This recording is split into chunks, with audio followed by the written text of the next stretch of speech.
Bonjour à toutes et à tous amis jardiniers. Aujourd'hui nous allons parler d'une plante aromatique pas très connue, la livèche. Je crois que ça a un autre nom, l'ours des montagnes ou quelque chose comme ça. Bon, ben moi j'appelle ça la livèche. Alors j'en ai depuis quelques années. C'est une plante qui sent un peu le magui ou le céleri. Vous allez voir.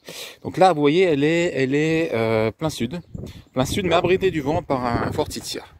Nous sommes maintenant mi-mars et la voilà qui commence à se pointer. Regardez bien, je vous montre ça. Là, voilà la livèche. La livèche est en train de lever.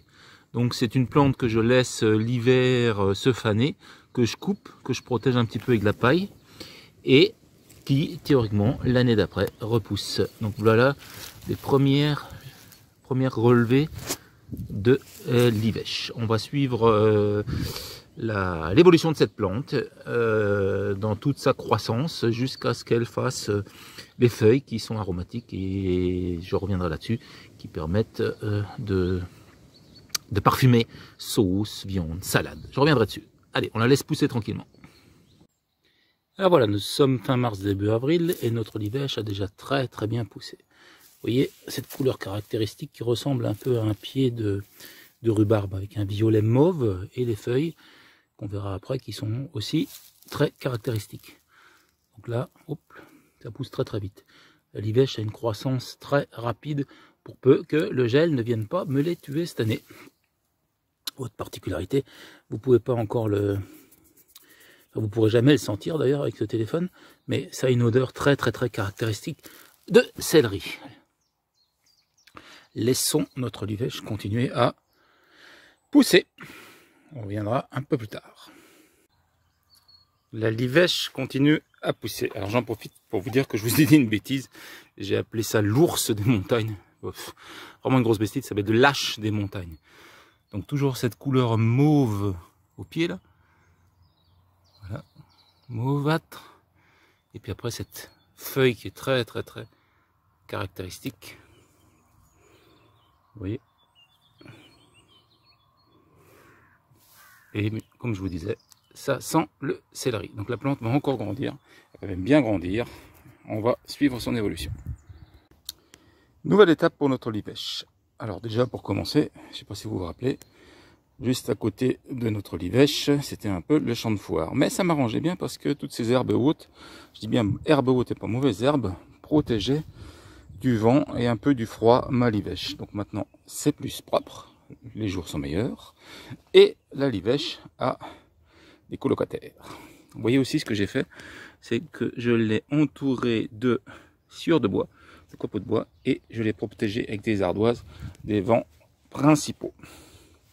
Nous allons la laisser pousser tranquillement et la voir évoluer. Donc voilà les livèches avec ses colocataires, parce que tout simplement les colocataires côté jardin, cette année j'ai pas pu les mettre. Voilà pourquoi, parce que en Vaille-de-Luzeron, je tente quelque chose, une couverture annuelle à bâche noire. Ça aussi, nous verrons si ça porte ses fruits pour combattre cette cochonnerie de liseron. Allez, on laisse la nature continuer à pousser. Nouveau point de la situation livèche. Alors, nous sommes le 1er mai, donc avant la livèche. Et ben, voilà. Vous y échapperez pas, hein. 1er mai, il y a le muguet. Le muguet qui commence à éclore aussi. Alors, voilà, nous allons donc maintenant retourner tranquillement. Retourner voir l'évolution de notre livèche. Ah, les pieds de salade et les rendradis, eux, ils lèvent bien. Et voici notre livèche, qui a ma foi bien profité. Elle fait maintenant presque 60 cm de haut. Pour l'instant, rien de particulier. Le gel ne l'a pas attaqué. Nous sommes en bonne voie pour avoir une belle livèche cet été. Et pouvoir faire des beaux assaisonnements. Je vais y arriver. Bon, voilà, on va la laisser pousser tranquille. On reviendra faire un point dans un petit mois. Bon, nous sommes le 14 juillet, date facile à retenir. Nous allons nous approcher de la livèche. Alors avant ça, je vous montre quand même un peu le jardin sauvage. La livèche, vous la voyez, elle est dans le fond, avec la grande branche. On va aller observer ça de près. Voilà, j'en profite. Les tomates. Voilà, ça reste sauvage. Hein.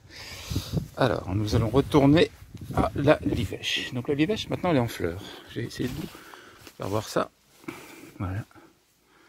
Ça, je ne sais pas si vous voyez bien, ce sont des fleurs de livèche. Les graines de ces fleurs-là se mangent. C'est des petites graines noires, ça se mange. Je vais faire aussi, c'est de vous couper une branche pour vous montrer la livèche. Vous voyez, elle est belle là maintenant. Là.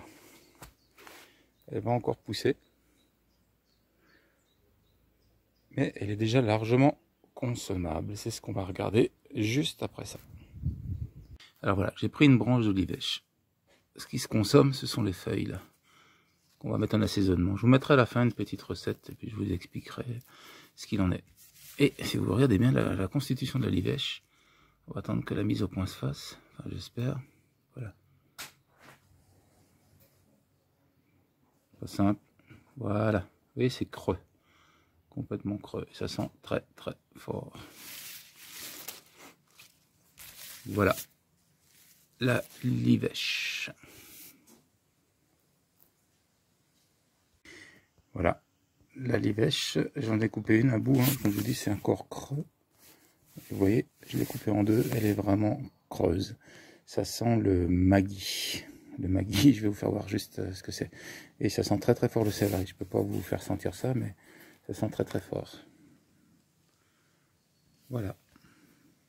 Le maggi, c'est ça. Le maggi ou l'arôme. Ça sent aussi l'odeur de la livèche. Voilà, entre la sauce soja et le céleri.